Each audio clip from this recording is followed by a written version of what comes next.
நம்ம யோவேல் எழுதின தீர்க்கதரிசன புஸ்தகம் 3ஆம் அதிகாரம் 10ஆம் வசனம். பலவீனனும் தன்னை பலவான் என்று சொல்வானாக. பலவீனனும் தன்னை பலவான் என்று சொல்வானாக. இதோடைய பின்னணி என்னன்னு பார்த்தீங்கன்னா, சாலமோன் பையன் வந்து இருக்கும்போது அந்த பையன் சாலமோனுடைய ஆட்சி அங்கேருந்து பார்த்தீங்கன்னா அவங்க பையனுடைய காலத்தில் ரெண்டாக பிரியுது. 2 பேர், யூதா, இஸ்ரவேல். அந்த தேசத்துடைய ராஜா தெரியுமா? ரெகோபியாம், அப்புறம் எரோபியாம் வந்து 11 கோத்திரத்தை அரசாள்றான். மீதி ஒரு கோத்திரத்தை வந்து யூதா கோத்திரத்தை வந்து யார் அரசாள்றன்னா ரெகோபியாம். அவன் என்ன பண்ணுறான்? அரசாள்றான். இந்த அரசாளும் போது பார்த்தீங்கன்னா ஆசீர்வாதம் சாலமோன் காலத்தில் ஆசீர்வாதம் எப்படி இருந்ததுன்னா ஜல்லி போல் இருந்தான். இது வெள்ளி ஜல்லி போல் இருந்தால் கொஞ்சம் யோசிச்சு பாருங்கள். ஜல்லிலாம் பார்த்தீங்கன்னா காலில் தட்டி விட்டு போகிறீங்களே, அதே போல் சாலமோனுடைய ஆட்சியில் எப்படி இருந்ததுன்னா ஜல்லி போல். இந்த பக்கம் ஒரு ரோ போடுங்க, இந்த பக்கம் ஒரு 2 சீட் போடுங்க, இப்படி ஒரு 2 சீட் போடுங்க, இப்படி ஒரு ரோ போடுங்க கொஞ்ச நேரத்துக்கு. சரி, அப்போது அதுபோல் ஒரு செல்வ செழிப்பாக இருந்த ஒரு காலத்தில் பார்த்திங்கன்னா இவங்க ஆட்சி ஆளுறாங்க. அடுத்த ஆட்சி இவங்க வந்து உட்காரும் போது எப்படி செல்வ செழிப்பாக இருந்திருக்கோம் பாருங்கள் தேசம். அந்த செல்வ செழிப்பு வந்தவொடனே பார்த்தீங்கன்னா ஜனங்களுக்கு எப்படி ஆகிடுன்னா அந்த ஆண்டவர் மேலே வச்சுருக்கிற அந்த அன்பு எல்லாம் அப்படியே என்ன பண்ணோம், குறைவ ஆரம்பிக்கும். நீங்களாம் அப்படி கிடையாது. நீங்களாம் வைராக்கமாக தேவனுக்காக வைராக்கியம் பாராட்டுற ஜனம். அதனால் அங்கே இருக்கிற ஜனங்கள்லாம் பார்த்தீங்கன்னா ரொம்ப ஒரு மாதிரி செல்வ செழிப்பு வந்தவொடனே அவங்க என்ன பண்ணிட்டாங்கன்னா ஆண்டவரை விட்டு ரொம்ப தூரம் போனாங்க பாருங்கள். தூரம் போய் என்ன பண்ணாங்கன்னா அவங்க சில விக்கிரக ஆராதனைலாம் பண்ண ஆரம்பிக்கும் போது அவங்களுக்குள்ள ஒரு குற்ற உணர்வு வந்துடுச்சு. குற்ற உணர்வுனா இனிமேல் நம்ம விக்கிரக ஆராதனை பண்ணிட்டோம், இனிமேல் ஆண்டவரை கிட்ட வர முடியாதுன்னு சொல்லிட்டு குற்ற உணர்வுல என்ன பண்ணாங்கன்னா ஆண்டவரை விட்டு தூரம் போனாங்க. தூரம் போகும்போது தான் இந்த யோவேல் தீர்க்கதரிசி அப்போ சொல்கிறாரு, பலவீனனும் தன்னை பலவான் என்று சொல்வானாக. அப்போ நீ பலவீனனாக மாறிட்ட, நீ குற்றப்படுத்திக்காத, வெளியே வா. நீ எப்படி சொல்கிறேன்னா தேவ சமூகத்தில் நான் திருப்பியும் வருவேன், நான் தேவ பிரசன்னத்துக்குள்ளே வருவேன், நான் அப்படியே போக மாட்டேன், நான் மறுபடியும் ஜெபம் பண்ணுவேன், மறுபடியும் தேவனை ஆராதிப்பேன், மறுபடியும் அதே ஆதியில் இருந்த அன்புக்குள்ளே நான் திரும்பவும் நீ சொல்லுன்னு சொல்லி தான் இந்த தீர்க்கதரிசன வார்த்தை யோவேல் மூலிமா இஸ்ரவேல் ஜனங்களுக்கு கொடுக்கப்படுது. அல்லேலூயா. இன்னைக்கு கூட ஒரு வேளை நீங்கள் ஆவிக்குரிய ஜீவிதத்தில் பின்னாடி இருந்தீங்கன்னா இந்த வார்த்தை உங்களுக்கு தான். ஆமென். பலவீனனும் தன்னை பலவான் என்று சொல்வானாக. ஒருவேளை நீங்கள் ஆவிக்குரிய ஜீவிதத்தில் கம்மியாக இருக்கலாம், ஒன்றுமில்லாத இருக்கலாம், ஆனால் நீங்கள் சொல்ல முடியும், இல்லை நான் இன்னைக்கு ஒரு மாதிரி எப்படி இருக்கிறேன்னா நான் வெதுவெதுப்பாக இருக்கிறேன், சீக்கிரமாக நான் அனலுக்குள்ளே வருவேன். ஆமென். அல்லேலூயா. நான் ரொம்ப கீழே இருக்கிறேங்க, நான் அடிமைத்தனத்துக்குள்ளே இருக்கிறேன், ஆனால் நான் விடுதலை ஆக்கப்படுவேன். அல்லேலூயா. நான் பலவீனமாக இருக்கிறேன், டாக்டர் ரிப்போர்ட் சொல்லுது அவ்வளோதான் முடியாதுன்னு சொல்கிறாங்க, ஆனாலும் கர்த்தர் என்னை பலவானாக மாற்றுவார், என்னை சுகதேகியாக மாற்றுவார். ஆமென். அல்லேலூயா. உங்களால் என்ன பண்ண முடியும்? சொல்ல முடியும். ஏன்னா உங்களுக்குள்ள இருக்கிறவர் பெரியவர். ஆமென். அல்லேலூயா. சொல்லுங்க, இந்த உலகத்தில் இருக்கிற காத்து கருப்பை விட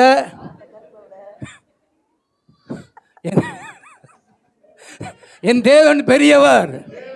ஆமென். அல்லேலூயா. இந்த உலகத்தில் இருக்கிற எல்லாம் காத்து கருப்பு, பயங்கரமான அமாவாசை, பௌர்ணமி ஜபம்லாம் நம்ம சபையில் கிடையாது.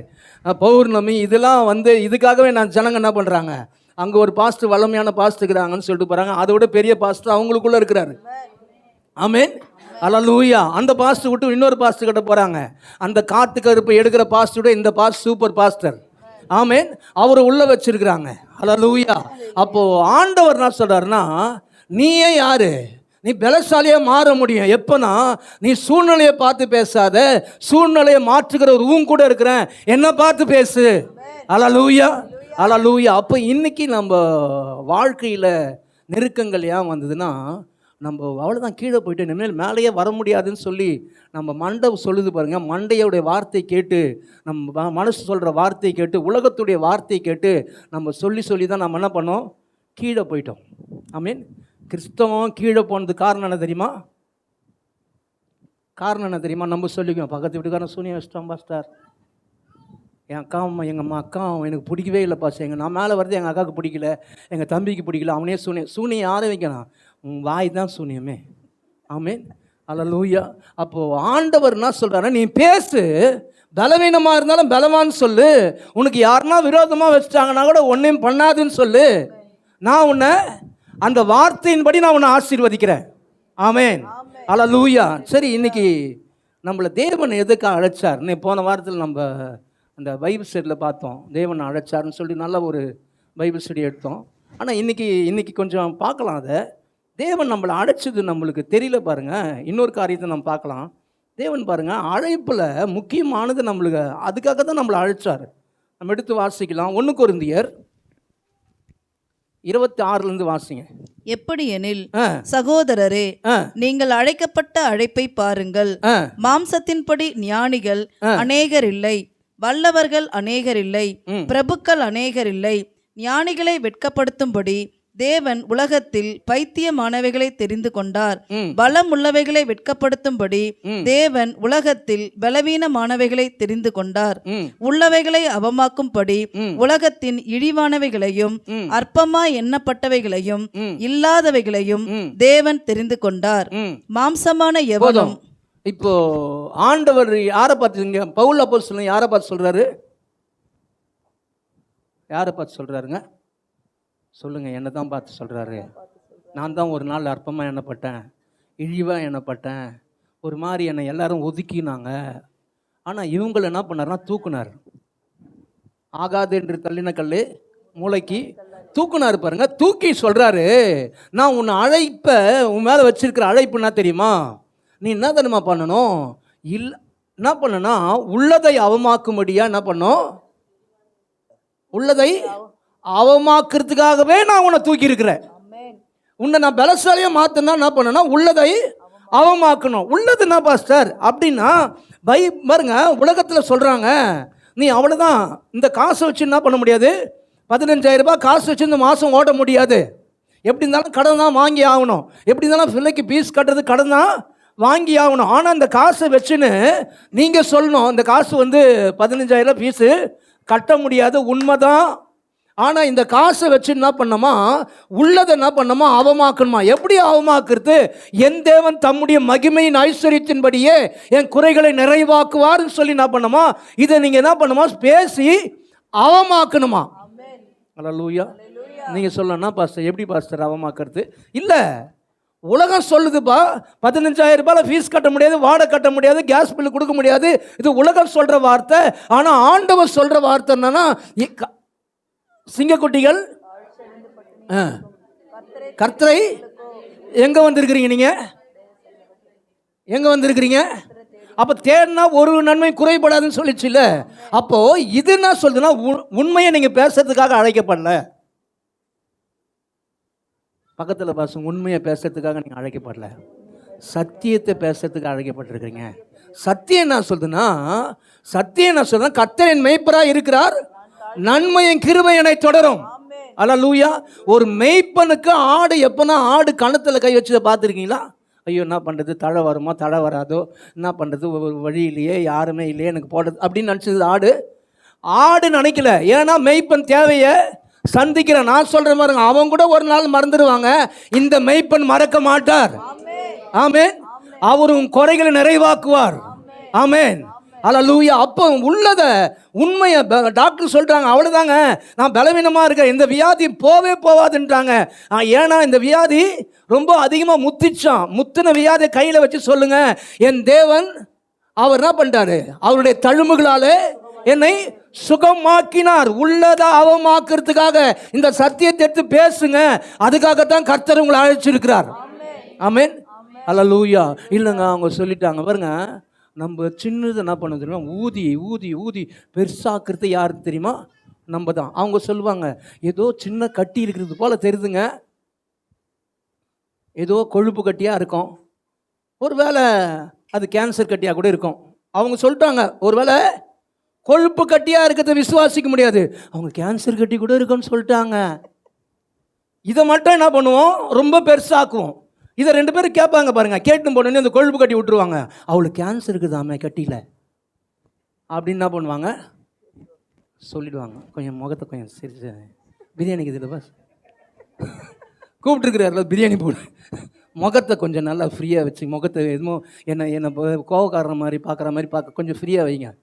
நீங்கள் இங்கே பாருங்க, சிரிக்கிறது யாருக்கு கொடுத்த கிருபை தெரியுமா? மாட்டு ஆடெலாம் சிரிச்சுக்குதா? மனுஷனுக்கு கொடுத்த கிருபை. இதை அப்படியே பிசாசு என்ன பண்ணிட்டான், உங்களை கொஸ்டின் மார்க் மாரி ஆக்கிட்டான் முகத்தை.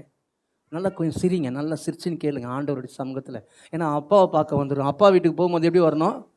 சந்தோஷமாக வரணும். ஏன்னா அப்பா வீட்டுக்கு போனாலே என்ன ஆகும்? பொண்ணுங்களுக்கு வரும்போது எல்லாத்தையும் கொட்டி, எல்லாத்தையும் இது பண்ணுறாரு, அது பண்ண, 1க்கு 2 ஆக்கி எல்லாத்தையும் சொல்லி அப்பா கட்டுறதுலாம் பிடிங்கன்னு வரும். அப்படியே சொல்லிட்டு அப்படியே அப்பா வீட்டுக்கு வந்து அப்படியே கொட்டும். நீங்கள் கொட்டிட்டீங்க ஆராதனையில். அல்லேலூயா. இப்போ அப்பா நான் வாக்கு பண்ணுறாரு, நான் கொடுப்பேன், நீ போகும்போது நான் உனக்கு மூட்டை முடிச்சோட சேர்த்து கொடுப்பேன்னு வாக்கு பண்ணுறாரு. ஆமென்.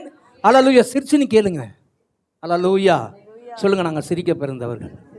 ஆமென். சரி, எப்படிலாம் ஆக்கின மெசேஜ் அப்போ தான் உள்ளே போவோம், இல்லைன்னா இடிக்கும் மெசேஜ். சரி, இப்போ தேவன் சொல்கிறாரு, உள்ளதை என்ன பண்ணணுமா? அவமாக்கு. அல்லேலூயா. அப்போ உள்ளதை அவமாக்குறதுக்காக நம்ம என்ன பண்ணோம்னா, சத்தியத்தை என்ன பண்ணணுமா? பேசணுமா? அல்லேலூயா. சரி, இன்னொரு வசனத்தை வாசிக்கலாம். 2 கொரிந்தியர் 4:13 வாசிங்களேன். விசுவாசித்தேன், ஆகையால் பேசினேன் என்று எழுதி இருக்கிறபடி நாங்களும் அந்த விசுவாசத்தின் ஆவியை உடையவர்களாய் இருந்து விசுவாசிக்கிறபடியால் பேசுகிறோம். விசுவாசித்தேன், ஆகையால் விசுவாசித்தேன். ஒரு காரியத்தை நம்ம எடுக்கிறோம், அதை விசுவாசிக்கிறோம். விசுவாசிக்கும் போது நம்ம பேசுகிறோம், ஆனால் ரொம்ப நேரம் பேச முடியல. அல்லேலூயா. பாஸ்டர் சொல்லி கொடுத்தாருன்னு சொல்லி கொஞ்ச நேரம் பேசுகிறோம், அதுக்கப்புறம் சூழ்நிலையை பார்க்கும்போது பேச முடியல. ஆனால் பைபிள் நான் சொல்லுதுன்னா, விசுவாசித்தேன் ஆகையால் பேசினேன் என்று எழுதியிருக்கிறபடி அந்த விசுவாசத்தின் ஆவியை உடையவர்களாக இருந்து. அப்போ ஆவியை உடையவர்களாக இருந்தால் தான் பேச முடியும். சூழ்நிலையை பார்க்கும்போது அந்த விசுவாசத்தின் ஆவி உடையவர்கள் தான் என்ன பண்ணுவாங்கன்னா, சூழ்நிலைக்கு மேலே பார்த்து இல்லை கர்த்தர் என் தேவையை சந்திப்பார்னு சொல்லுவாங்க. அல்லேலூயா. பாருங்க, 12 கோத்திரத்தில் மொத்தம் 10 கோத்திரம் வந்து தப்பான ரிப்போர்ட் கொடுக்குது. ஆனால் காலேபும் ஜோஷுவாவும் சொல்றானுங்க, அந்த எளிதாய் அந்த நாங்கள் சுகந்தரித்துக் கொள்வோம். அல்லேலூயா. அப்போ பேசுறதுக்கு நான் என்ன? விசுவாசம் ஆவி வேணும். அல்லேலூயா. அல்லேலூயா. வீடு கட்ட முடியாத சூழ்நிலை தான், ஆனால் விசுவாசத்தின் ஆவி உடையவர்கள் வீடை கட்டுருவாங்க. ஆமென். கடன் அடைக்க முடியாத உண்மை தான், ஆனால் ஆண்டவர் சொல்றார், நீ அநேக சாதிகளுக்கு இறங்கி கடன் கொடுப்பாய், கடன் வாங்க. எனக்கு கடன் ஓவராயிருச்சு ஏறணும் ஒன்றே. அப்போ அந்த பாஸ்டர் சொன்னார், நல்ல பாஸ்டர், என்னை வளர்த்த பாஸ்டர், சூப்பர் பாஸ்டர். அவர் சொன்னார், இனிமேல் கடன் வாங்காத. என்ன நான் கடன் வாங்காதன்னு சொல்கிறேன்? எப்படி நான் வட்டி கட்டுறது அப்படின்னு சொல்கிறேன். பைபிள்லாம் சொல்லுது, அநேக ஜாதிகளுக்கு அப்புறம் இது கட்டலை. கடன் கொடுக்கறதுக்கு என்ன பண்ணோம்? கடன் கொடுக்குறதுக்கு என்ன பண்ணாங்க? யாரெல்லாம் கடன் கொடுக்கணும்னு நினைக்கிறீங்க? எப்பா கடன் கொடுக்கணுமா? என் ஃப்ரெண்டு ஒருத்தன் வந்தான், அவன் தான் எனக்கு 2000 ரூபா கொடுத்தான் ஃபஸ்ட்டு, செல்லதுறன்னு சொல்லிட்டு வந்தான் பாருங்க. அப்போல்லாம் எனக்கு கடனாலும் எதுவும் தெரியாது. அவன் என்ன பண்ணான், 2000 ரூபா கொடுத்தான் கடன். அந்த 2000 ரூபா வாங்கணும் பாருங்க. வாங்கினோடனே குட்டி போட்டு 10,000 ரூபாய் ஆச்சு, 10,000 ரூபாய், 20,000 ரூபாய் ஆச்சு, 20,000 ரூபாய், 30,000 ரூபாய் ஆச்சு, 40,000 ரூபாய், லட்சக்கணக்கில் மேலே போச்சு. அப்போ யோசிச்சு, ஆண்டவரே என்ன ஆண்டவர், லட்சம் ஆயிடுச்சு. அப்போ ஆண்டவர் சொன்னார், அந்த கடத்துக்குள்ளே நடத்துகிற அந்த செல்லதோட ஆவி, அதை நீ என்ன பண்ணோம்? கடிந்து கொள்ளுனார். அதை கடிந்து கொள்ளினேன். அதுக்கப்புறம் பார்த்தீங்கன்னா கொஞ்ச நாள் பொறுத்து கடன் கொஞ்சம் கொஞ்சமாக ஆச்சு, அப்படியே கொடுக்க ஆரம்பிச்சு பாருங்க. அதுக்கப்புறம் செல்லதுறை ஒரு 8-9 வருஷத்துக்கு அப்புறம் வந்தான். ஏன்னா எனக்கு ரொம்ப கஷ்டமாகுது, காசு இருந்தால் கொடு. என்னடா காசு கேட்குற? இல்லை எனக்கு ரொம்ப கஷ்டம். ஏன்னா இன்னும் அவன் கடத்துலேருந்து வெளியே வரல, இன்னும் கூட வரல. இப்போது நான் சொன்னேன், உனக்கு எவ்வளோ வேணும்? எனக்கு இவ்வளோ காசு வேணும், நான் உனக்கு கொடுக்குறேன். அவன் சொன்னான், நீ அப்புறமா கூட. இல்லை நீ ஃப்ரீயாக வச்சுக்கேன். ஒரு நாள் அவன் கையில் கடன் வாங்கினேன், அப்புறம் கடன் கொடுக்குறோன்னா மாற்றினார். ஆமென். அல்லேலூயா. அல்லேலூயா. பைபிள் சொல்லுது, அநேக சாதிகளுக்கு இறங்கி கடன் கொடுப்பா. கடன் கொடுக்கணும்னா கடன் வாங்கக்கூடாது. ஆமென். அல்லேலூயா. அந்த பாஸ்டர் நான் கடன் வாங்காதனாரு. கஷ்டம் தான், ஆனால் வாங்காத நிறுத்தணும் பாருங்க. நிறுத்தினவன என்ன வரும்? வட்டி ஏன் கட்டுறோம் தெரியுமா? வட்டி ஏன் கட்டுறோம்? முடியாத நேரத்தில் வட்டி எப்படின்னா 10 ரூபான்னா கூட எல்லாரும் யார் கட்டணும் வாங்கி என்ன பண்ணுறோம்? கட்டிடுறோம். ஏன் கட்டுறோம்? ஏங்க கட்டுறோம் வட்டி? ஏங்க கட்டுறோம்? பஸ்ஸு சீக்கிரம் முடிங்க பஸ்ஸை, பிரியாணி சாப்பிட்டு போகணும். ஏங்க கட்டுறோம்? அசிங்கப்படக்கூடாதுன்னு. அவர் சொன்னார், அதுக்கு தானே வட்டி வாங்குறேன். ஆமான்னு. சிலுவையில் அவரை பாரு, அவர் அதிகமாக அசிங்கம் விட்டார். அவரை விட ஒன்றுமே கிடையாது. கொஞ்ச நேரம் அசிங்கம் வரும், அப்புறம் மகிமை ஏறனார். ஆனால் அசிங்கம் பறையும் சுத்து போட்டு என்னை திட்டினாங்க. ஆனால் 2 வாரம் 3 வாரம் 1 மாதம் 2 மாதம் திட்டாங்க. 3வது மாதம் கர்த்தர் வாசலை திறந்தார். ஆமென். அல்லேலூயா அல்லேலூயா. யாருக்கும் ப்ராஃபஸியே போயின்னு இருக்குது, கடன் வாங்காதீங்க. ஏன்னா இங்கே மெசேஜ் இதெல்லாம் கிடையாது, 2 சர்ச்சில் இந்த மெசேஜே கிடையாது. ஆனால் இது கர்த்தர் ஏதோ ஒன்று சொல்கிறார், கடன் வாங்காதீங்க, கடன் வாங்காதீங்க, கடன் கொடுக்குறவங்கள அவங்க மாற்றுவார், உள்ளதை யாவமாக்க கற்றுக்கொள்ளுங்கள். அல்லேலூயா. அப்போ விசுவாசத்தின் ஆவி எப்படி வரனா, மறுபடியும் சொல்லினே இருங்க, இந்த சத்தியத்தை பேசினே இருங்க. பேச பேச பேச பேச பேச உங்களுக்குள்ள விசுவாசத்தின் ஆவி உண்டாகிடும். அல்லேலூயா. நீங்கள் சொல்கிறீங்க எப்படி பாஸ்டர் உண்டாகும்? ஏன்னா சூழ்நிலை அப்படி இருக்குது பாஸ்டர், அதை பார்க்கும் போதே ஒரு மாதிரி ஆகுது, ஒன்றுமே நடக்காது, ஒன்றுமே முடியாது, மேலே வர முடியாது, ஏன்னா அந்த அளவுக்கு சூழ்நிலை இருக்குது அப்படி நீங்கள் சொல்கிறீங்களா? அந்த சூழ்நிலையை ஜெயிச்ச ஒரு மனுஷன் தான் நம்ம ஆபிரகாம். ஆபிரகாமில் பார்த்தீங்கன்னா எபிரேயரில் ரோமருக்கு எழுதின நிருபம் 4ஆம் அதிகாரம் 17ஆம் வசனம் வாசிங்க. அநேக ஜாதிகளுக்கு உன்னை தகப்பனாக ஏற்படுத்தினேன் என்று எழுதி இருக்கிறபடி அவன் தான் விசுவசித்தவருமாய் மரித்தோரை உயிர்ப்பித்து இல்லாதவைகளை இருக்கிறவைகளைப் போல் அழைக்கிறவருமாய் இருக்கிற தேவனுக்கு முன்பாக நாம் எல்லாருக்கும் தகப்பனானான். உன் சந்ததி இவ்வளவா இருக்கும் என்று சொல்லப்பட்டபடியே தான் அநேக ஜாதிகளுக்கு தகப்பனாவதை நம்புகிறதற்கு ஏதுமில்லாத இருந்தும் அதை நம்பிக்கையோடு விசுவாசித்தான். பாருங்க, நம்பிக்கை வரத்துக்கு ஏதும் இல்லைன்னா நாங்க ஆண்டவர் சொல்லிட்டாரு, நான் உன்னை பெரிய ஜாதி ஆக்குவேன்னு சொல்லிட்டாரு. 90 வயசு கிழிவு பார்த்தா நம்பிக்கை வருமாங்க? குழந்தை பிறக்கிற மாதிரி முன்னாடி வந்து நிற்குது 90 வயசு கிழவி. ஆனா இந்த ஆபிரகாம் சொல்றாரு, நம்பிக்கை இல்லாத ஒரு சூழ்நிலை, ஆனா நம்பிக்கையோட என்ன பண்ணாருங்க? விசுவாச்சாரி. ஏன்னா சொன்னவர் எப்படிப்பட்டவர்னா, இல்லாதவர்களை இருக்கிறது போல அழைக்கிறவர். ஆமென். உங்க தேவனை குறித்து உங்களுக்கு தெரிஞ்சிச்சுன்னா நீங்க சூழ்நிலையை பார்க்க மாட்டீங்க, அவர் சொன்ன வார்த்தையை பார்ப்பீங்க. ஆமென். இன்னைக்கு ஏன் பேச மாட்டோன்னா, தேவனை குறித்து நம்மளுக்கு தெரியலங்க. நம்ம என்ன பண்ணோம், அது ஒரு கடவுள் இது ஒரு கடவுள் இல்லைங்க, இதுதாங்க கடவுள். ஆமென். அல்லேலூயா. அதெல்லாம் கடவுள் கிடையாது, இதுதான் கடவுள். அல்லேலூயா. பாருங்க, இந்த கடவுள் சொல்றாரு, நான் எப்படி தெரியுமா, செத்து போன காட்டையே உயிர்ப்பிக்க முடியும்டா. அதனால ஆமென். செத்து போன சரீரத்தை உயிர்ப்பிக்க முடியும். என்னால் ஒண்ணுமே இல்லைன்னா, ரா மெட்டீரியல் இல்லைன்னா நம்ம என்னால் உருவாக்க முடியும். இது உருவாக்குறதுக்கு ஒரு ரா மெட்டீரியல் இருக்குதுங்க. ஆனால் இதை சொன்னார்னா அவர் சொல்லுவாங்க, எல்லாரும் சொல்லுவாங்க, இந்த மெட்டீரியலே இல்லைங்க அப்படின்னு சொன்னா கூட, சொன்னவர் எப்படிப்பட்டவர்னா, இல்லாதவர்களை இருக்கிறது போல அழைக்கிறவர். ஆமென். அல்லேலூயா. அப்போ ஆபிரகாமுக்கு தெரிஞ்சிச்சு, என்கிட்ட சொன்னவர் வந்து இல்லாத இருக்கிறது போல அழைக்கிறவர். அதனால எனக்கு முன்னாடி இருக்கிற பார்க்கும்போது அது வந்து சாத்தியமே இல்லாத சூழ்நிலையா இருந்தாலும் அவர் சொன்ன ஒரு உண்மை உள்ளவர், அவர் இல்லாத இருக்கிறது போல அழைக்கிறவர். அதனால் நான் பேச போறேன். ஆமென். அல்லேலூயா. அப்ப இந்த மாசம் நீங்க சொல்ல முடியும், பலவீனனும் தன்னை பலவான் என்று சொல்வான். நீங்க சொல்ல முடியும், ஏன்னா அவர் பேரு இல்லாதவர்களை இருக்கிறது போல அழைக்கிறவர். ஆமா, உன் கூட இருக்கிற கடவுள் சாதாரண கடவுள் இல்லை, அவர் கல்லோ மண்ணோ மரமோ இல்லைங்க. ஆமென். அல்லேலூயா. எங்கேயே போயிருந்தோம், தூக்கி ஆண்டவர் இழுத்தாரு. எதுக்கு இழுத்தாருன்னா, நீ பலவீனமா தான் இருந்த, உன்னை ஆசீர்வச்சா தான் அவருக்கு ஒரு பேரு. ஆமென். நீ கீழே இழிவா எண்ணப்பட்ட, மற்றவங்களுக்கு முன்னாடி உன் தலை குனிஞ்சுது, ஆனா அவர் முன்னாடி தூக்கி எடுத்து சொல்றாரு, நீ உள்ளதை அவமாக்கு, நீ பேசினேரு, இந்த வார்த்தையை எடுத்து பேசினேரு, நான் உன்னை உயர்த்துறேன். அல்லேலூயா. உயர்த்தும் போது ஞானி பார்ப்பான், பயங்கர அறிவாளி தான் பார்ப்பான். ஐயோ, நான் படிச்சிருக்கிறேன், இவன் படிக்கவே இல்லையே, இவன் எப்படி மேலே வரான்? அல்லேலூயா. அல்லேலூயா. படிப்புலாம் மேட்ரு கிடையாது, கூட இருக்கிறவர் தான் மேட்ரு. ஆமென். டேலண்ட்லாம் மேட்ரு கிடையாது, எல்லாமே தேவை தான்.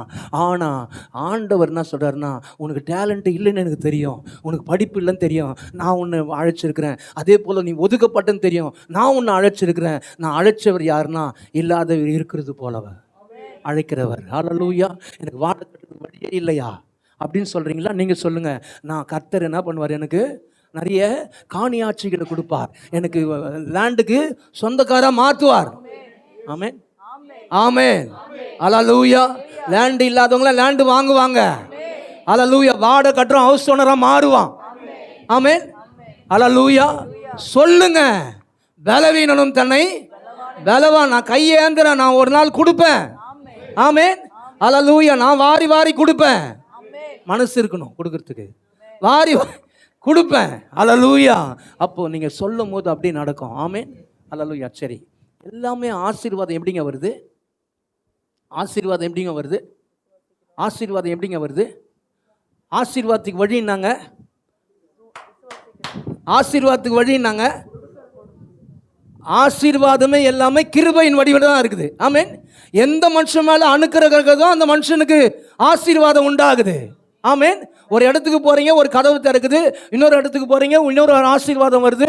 ஒருத்தன் பார்க்குறான், என்னையா இந்த மனுஷன் மேல, என்னையா இந்த மனுஷன் மேல கர்த்தருடைய கிருபை. உலகத்தான் சொல்கிறான். என்ன சொல்றான்? அவன் மேல கர்த்தருடைய அனுக்கிரகம் இருக்குது. அப்புறம் என்ன சொல்றாங்க? என்ன சொல்றாங்க? அனுக்கிரகத்துக்கு என்னென்னலாம் பேருங்க? அருள் இருக்குது. அவனுக்கு வழி ஓப்பன் ஆகியிருந்தா அவன் மேல என்ன இருக்குதான்? அனுக்கிரகம் இருக்குது, அருள் இருக்குது, கிருபை இருக்குது. ஆமென். கிருபை தான் உங்களை உயர்த்தும். அல்லேலூயா. ஆனா பைபிள் எப்படி தெரியுமா சொல்லுது?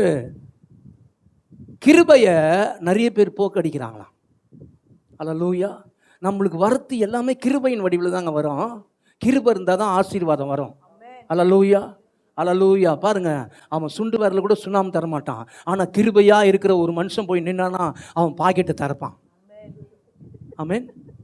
அவன் சொல்லுவான், டேய் அவன் ஒரு 10 பைசா கொடுக்க ஈய மாட்டான்டா, உனக்கு எப்படிடா 10,000 ரூபாய் கொடுத்தான்? தெரியல, கிருபை. ஆமென். அல்லேலூயா. அப்போ கிருபை தான் ஆசீர்வதிக்குது. ஆமென். அல்லேலூயா. அப்போ கிருபை எப்போ போக்கடிக்கிறோம் நம்ம? இன்னைக்கு அதை தான் பார்க்க போகிறோம். ஒரு 10 நிமிஷம் பார்க்கலாம்.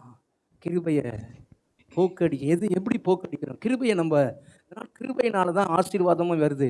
ஆனால் கிருபையை நம்ம எப்படி போக்கடிக்கிறோம்? இந்த மாதம் கிருபையை போக்கடிக்காதபடிக்கு நம்ம ஆசீர்வாதத்தை பெற்றுக்கொள்ள முடியாது. உன்னிப்பாக கவனிக்கலாம். நம்ம இங்கே யோனாவை பார்க்க போகிறோம். யோனா ஒரு நல்ல ஒரு தீர்க்கதரிசி. யோனாவை பற்றி நிறைய பேர் தெரியும்ல.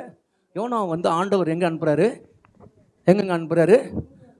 நினைவேக்கு அனுப்புகிறாரு. இவன் என்ன பண்ணுறான்னா, நினைவே போயிட்டு ஆண்டவர் சொல்கிறாரு, எப்போ அங்கே போயிட்டு எல்லாரும் ஒரு மாதிரி இருக்கிறாங்க, பாவத்தில் பயங்கரமாக மிகுதியாயிடுச்சு, அதனால் பாவத்தில் இருந்து என்ன பண்ணுறீங்க? வெளியே வாங்க, இல்லைன்னா நான் தேசத்தை அழிப்பேன்னு சொன்ன உடனே இவன் என்ன பண்ணிட்டான்? நேராக போர்த்தை விட்டுட்டு என்ன பண்ணுறான்? இவன் தரிசனத்துக்கு போகிறான். ஏன்னா ஆண்டவரை பற்றி இவனுக்கு தெரியும்.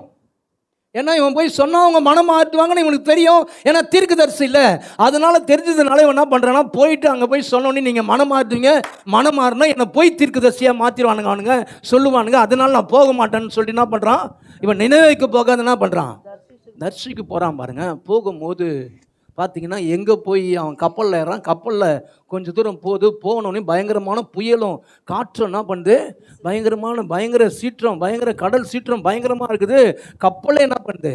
முழுகிற அழுகு ஆயிடுச்சு. உடனே உள்ளே இருக்கிறவங்களாம் என்ன பண்ணுறான்? ஐயோ என்னன்னு தெரியலையே, இது தேவ குற்றமாக என்ன ஆயிடுச்சுன்னு சொல்லி என்ன பண்ணுறானுங்க? அவங்க கடவுளை வேண்டிக்கு என்ன பண்ணுறாங்க? சீட்டு குளிக்க என்ன பண்ணுறானுங்க? போடுறானுங்க. இது யோனா பேருக்கு வந்துச்சு. யோனா பேருக்கு விழுந்தோடனையும் யோனாவை தேடுறாங்க. எங்கே அந்த மனுஷன்? நம்ம இவர் எங்கே இருக்கிறாரு? அடித்தட்டில் என்ன பண்ணுறாரு? எல்லாரும் சாவு போகிறானுங்க. ஆனால் இவனுக்கு என்ன தெரியும்? மனுஷன் சாவு செத்தா கூட பரவாயில்லையா, செத்துல. ஆனால் கர்த்தருடைய ராஜ்யத்துக்கு வேலை செய்ய மாட்டேன்னு சொல்லி என்ன பண்ணுறான்னா எல்லாருமே தத்தளிக்கிறாங்க. இவன் சைலண்டாக இருக்கிறான். பாருங்க, இப்போ போய் கூப்பிட்றாங்க, எப்பா நீ வெளியே வாப்பா. யாருப்பா நீ எந்த ஜாதியிலேருந்து வந்துக்கிற, எங்கேருந்து வந்துக்கிறேன்னு கேட்டோடனே அவன் சொல்கிறான், இல்லை நான் தேவ சமூகத்தை விட்டு என்ன பண்ணுறேன்? விலைக்கு ஓடுறேன். இவனுக்கு அட்ரஸ் என்னது? தேவ சமூகத்தை விட்டு விலகி ஓடுற அட்ரஸ், பின்மாற்றத்தின் கேஸு. இப்போ ஆண்டவர் சொல்கிறாரு, அவனுக்கு சொல்கிறாங்க, நீ வா வெளியே வந்தோன்னே கேட்குறானுங்க, என்னப்பா பண்ண? இல்லை, நான் ஆண்டவர் போகிற இடத்துக்கு போக சொன்னார், இது போல் நான் இந்த கப்பலில் ஏற்றேன், என்னால் தான் இந்த பிரச்சனை வருது, என்ன பண்ணுறீங்க? நான் தூக்கி ஜெபம் பண்ணலாம், சேர்ந்து ஜெபம் பண்ணலாம், எல்லாரும் சேர்ந்து ஜெபம் பண்ண. நான் ஒப்பு கொடுத்தேன்னா சரியாயிடும்னு சொன்னானா? நான் ஒப்பு கொடுத்தேன்னா சரியாயிடும். என்னை தூக்கி போட. ஆனால் தேவனுடைய ராஜ்யத்தில் மட்டும் நான் வேலை செய்ய மாட்டோம், ஏன்னா அவரை பற்றி எனக்கு தெரியும். இப்போ லாஸ்ட் என்ன பண்ண? தூக்கி போட்டானுங்க. பாருங்க, போட்ட உடனே என்ன ஆச்சு? பக்கத்தில் பாசு, நீ அழைக்கப்பட்ட ஒரு மனுஷன், எங்கே ஓடினாலும், சர்ச்சையே கட் பண்ணாலும் உன்னை விடவே மாட்டார். ஆமேன். அல்லேலூயா. பாருங்க, நான் என்ன பண்ண? சர்ச்சை கட் பண்ணிட்டு ஓட்டிக்கு போவேன். ஏன்னா ஓட்டி செஞ்சா நாமும் டபுள் ஓட்டி செஞ்சால் அவன் இன்னும் கடங்காரன், ஒரு கடங்காரன் 2 கடங்காரன் மாட்டான். ஆண்டவர் என்ன பண்ணார்? மீனின் போல கடங்காரன் வாயை திறந்துன்னு உள்ள போயினே இருக்கிறோம். சர்ச்சை கட் பண்ணிட்டு தேவனை விட்டு ரொம்ப தூரம் போனீங்களா, இன்னைக்கு வந்துடுங்க, உள்ளே வந்துடுங்க. இப்போது இவன் என்ன பண்ணானா, வெளியே போனான் பாருங்க. வெளியே போயிட்டு எங்கே போய் செத்துருவோன்னு பார்த்தா மீன் என்ன பண்ணுச்சு, பிடிச்சிச்சு.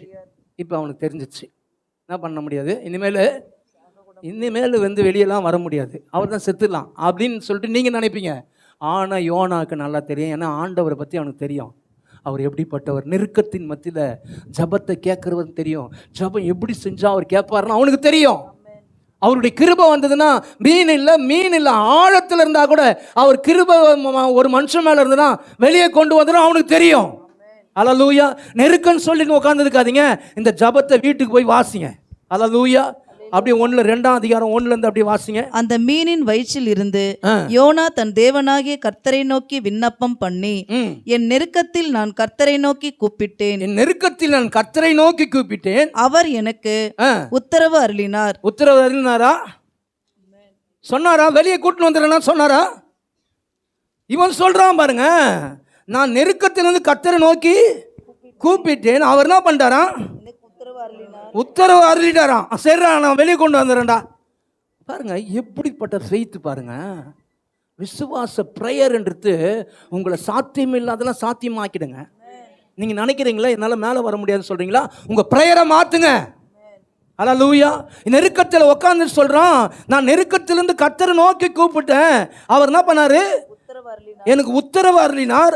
நான் பாதாளத்தின் வயிற்றிலிருந்து கூக்குரல் இட்டேன், நீர் என் சத்தத்தை கேட்டீர். எந்த அளவுக்கு ஃபெய்த் பாருங்க. ஏன்னா இவனுக்கு தெரியும், மாம்சமானவருடைய ஜபத்தை கேட்கிறவர் ஆண்டவர்னு தெரியும். இவன் எங்க இருந்து கூப்பிட்டாலும் அவர் கேட்பாருன்னு தெரியும்.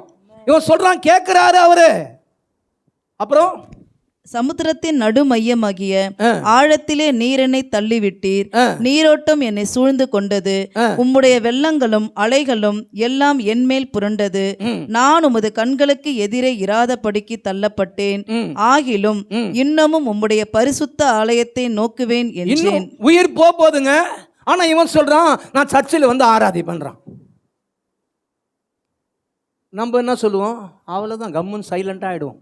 அவ்வளவுதான், இனிமேல் வாய்ப்பே கிடையாது, அவள் தான் குடி முகிழ் போச்சு, இனிமேல் மேலே வரத்துக்கு வாய்ப்பே கிடையாது. இவன் சொல்கிறான், இல்லை சர்ச்சைக்கு போய் அட்டன் பண்ணுவேன், நான் போய் சர்ச்சில் போய் ஆராதி பண்ணுறான்.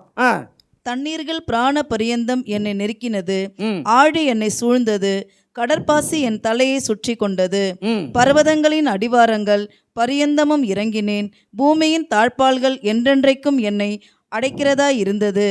ஆனாலும் பாருங்க, இந்த ஆனாலுன்ற வார்த்தை ரொம்ப முக்கியமான வார்த்தை.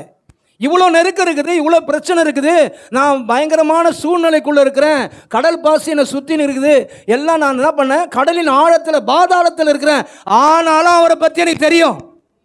அல்லேலூயா. உங்கள் தேவனை பற்றி உங்களுக்கு தெரிஞ்சிச்சுன்னு வச்சிங்களேன், இந்த பஞ்சப்பாட்டு, இந்த தரித்திரத்துக்குள்ளே ஒன்றுமே இல்லை அதெல்லாம் தூக்கி போட்டு ஆண்டவர்கிட்ட வருவீங்க. தேவனை குறித்து நல்லா தெரிஞ்சிச்சுன்னு வச்சிங்க, நீங்கள் ஆண்டவர் அப்படி இருக்குமா பிடிச்சிடுவீங்க. அல்லேலூயா. இவன் சொல்றான், ஆனாலும் என் தேவனாகிய கர்த்தாவே, நீர் என் பிராணனை அழிவுக்கு தப்புவித்தீர். எங்க தப்பிச்சிட்டாரா, தூக்கிட்டாரா? இல்லைங்க. ஆனா இவனுக்கு தெரியும், அவர் எனக்கு எல்லாமே நன்மை தான் செய்வாரு. ஏதோ மீன் பிடிச்சதுன்னா அவர் எனக்காக ஏதோ ஒன்று செஞ்சு நிற்கிறாரு. அல்லேலூயா. நம்மளுக்கு ஆசீர்வாதம் ஏன் தெரியுமா வரல, நெருக்கத்தின் மத்தியில் நம்ம என்ன பண்ணுவோம், ஐயோ ஆண்டவர் என்ன பண்ணுறது ஆண்டவரேன்னு சொல்லிட்டு என்ன பண்ணுவோம், இந்த அப்படியே ஒரு மாதிரி சொல்லி இல்லைங்க, அவர் ரொம்ப நல்லவருங்க. ஆமீன். உங்களுக்கு தேவனை பற்றி தெரியலங்க, தேவன் ரொம்ப நல்லவர். பாருங்க, பின்மாற்றமான போன கேஸ் தான். ஆனால் இவன் வந்து சொல்கிறான், இல்லை தாவீது சொல்கிறான், நான் மரண பள்ளத்தாக்கில் நடந்தாலும் பொல்லாப்புக்கு பயப்படேன், தேவரீர் என்னோட கூட இருக்கிறீர். அல்லேலூயா. அவன் பிரச்சனைக்குள்ளே போகும்போது அவன் சொல்கிறான், இல்லை கர்த்தர் என் கூட இருக்கிறாரு. அல்லேலூயா. சொன்னா பாருங்க, கொஞ்ச நேரத்தில் என்ன ஆயிடுச்சுன்னா, பெரிய ஒரு சவுல் வந்து என்ன பண்ணிட்டான், பிடிக்க வந்தான் பாருங்க. திடீர்னு நியூஸ் வருது, இல்லை இஸ்ரவேல் தேசத்தில் பெலிஸ்தே வந்துட்டான். வா, கொஞ்ச நேரத்தில் ஒரு அடி தூரத்தில் மரணம் இருக்குது, அந்த மரணத்தில் தப்பி வச்சாரு. அல்லேலூயா. பக்கத்தில் பார்த்து சொல்லுங்க, நீங்கள் அழைக்கப்பட்டிருக்கிறீங்க, அவ்வளோ ஈஸியாக சாக மாட்டீங்க, எதுவுமே உங்களை சேதப்படுத்தாது. கடங்காரன் சேதப்படுத்தாது, பலவீனம் சேதப்படுத்தாது, சாபங்க சேதப்படுத்தாது. ஆமென். அல்லேலூயா. அவ்வளோ சீக்கிரம் உங்களுக்கு சாவு கிடையாது. ஆமென். உங்களை வாழ வைக்கிற தெய்வன். பக்கத்தில் பாஸ்டர் இயேசு வாழ வைக்கிறவர். அல்லேலூயா. சரி, அதுக்கப்புறம் என் ஆத்துமா என்னில் தொய்ந்து போகையில் கர்த்தரை நினைத்தேன். அப்பொழுது என் விண்ணப்பம் உமது பரிசுத்த ஆலயத்திலே உம்மிடத்தில் வந்து சேர்ந்தது. உம்மிடத்தில் வந்து சேர்ந்தது. பொய்யான மாயை பற்றி. பொய்யான இதுதான், இதுக்கு தான் நான் எடுத்தேன். பொய்யான மாயை என்னதுங்க? அவ்வளோதான், யோனா தூக்கி உள்ள போட்டாச்சு, இனிமேல் மேலேயே வரமாட்டான். அவ்வளோதான், இவனுக்கு கடன் வந்துச்சு, இவன் மேலேயே வரமாட்டான். அவ்வளோதான், இவங்க குடும்பம் கெட்டு போச்சு, இனிமேல் மேலே வரமாட்டாங்க. இவங்களுக்கு வேலை போயிடுச்சு, மேலே வரமாட்டாங்க. இவங்களால முடியாது, இவங்களால வீடு கட்ட முடியாது, இவங்களால மேலே தலையெடுக்கவே முடியாது அப்படின்னு சொல்கிற வார்த்தைலாம் நானா பொய்யான வார்த்தை. இந்த பொய்யான வார்த்தையை எந்த மனுஷன் பற்றி கொள்றானோ தேவனுடைய கிருபை என்ன பண்ணுறானா, அவன் என்ன பண்ணுறான்? போக்கடிக்கிறானா. அல்லேலூயா. மேலே வர முடியாதுனாலும் மேலே வருவையான். என்ன அழைச்ச ஒரு உண்மை உள்ளவரியா. ஆமென். அல்லேலூயா. இல்லைங்க, உங்களால் டாக்டர் சொல்லிட்டாங்க உண்ணாதுன்னு சொல்லிட்டாங்க, அவ்வளோதாங்க, இது கேன்சர். இல்லைங்க, அவர் இருக்கிறாருங்க. அவர் அழைச்சவர் எகோ ராஃபாங்க, என் கூட இருக்கிறாங்க. நான் சுகதேகியா இருப்பேங்க. அவருடைய தழும்புல நான் குணமாகி கொண்டு இருக்கிறேங்க. அல்லேலூயா. அல்லேலூயா. எப்போ சொல்லணும்? இந்த நேரத்தில்.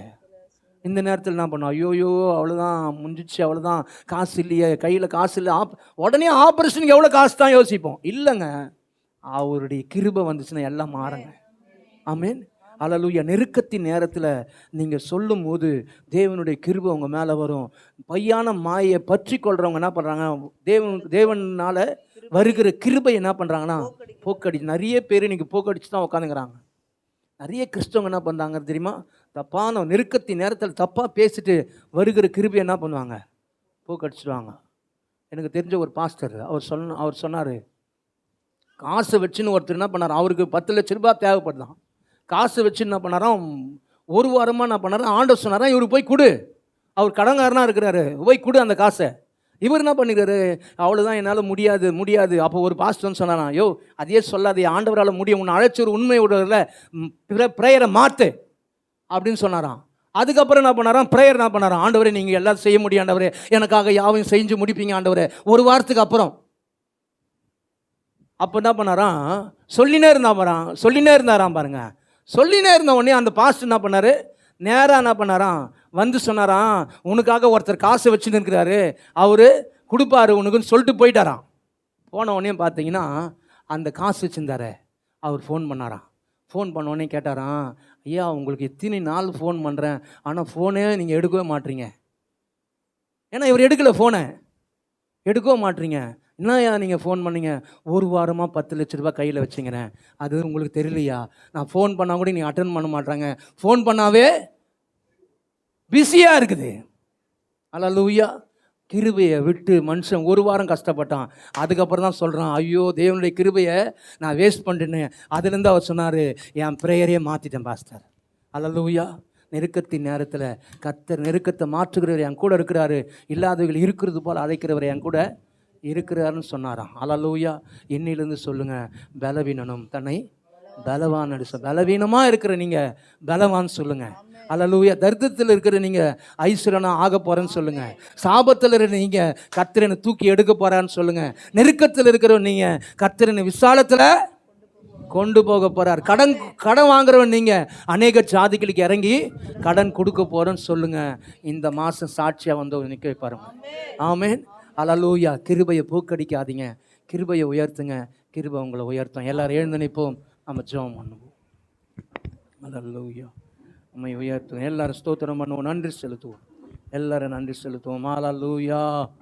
உம்மை உயர்த்துகிறோம், உம்மை துதிக்கிறோம் ஆண்டவரே, உமக்கு ஸ்தோத்திரம் ஆண்டவரே, நன்றி செலுத்துவோம். எல்லாரும் கண்களை மூடுவோம். எல்லா